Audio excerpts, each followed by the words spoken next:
Dag, ons het die vier klaar aangesit. Ek is met Andrew Poelman en ons is weer hier vir 'n opwondende episode van Gooi Kolle. Andrew, vertel 'n bietjie die mense, waar is ons vandag? Ja, so dis mos wintertyd. Ek weet nie of jy die winter al begin voel het hier. Maar ja, in die wintertyd moet ons maar seker 'n bietjie meer braai as gewoonlik. Ja, natuurlik 'n groot naweek vir ons.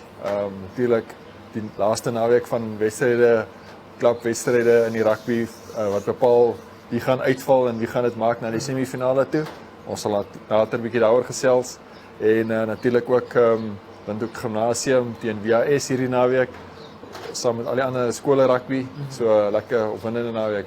Hierdie naweek is ons definitief ook op dieselfde tyd by Hagegengop Stadion vir 'n groot wedstryd tussen FNB Kudu en FNB Unam. Nie 'n groot wedstryd vir albei spanne nie. Ons weet FNB Kudu is klaar deur tot by die semis, maar FNB Unam gaan definitief probeer om seker te maak dat hulle dit maak tot in die semis.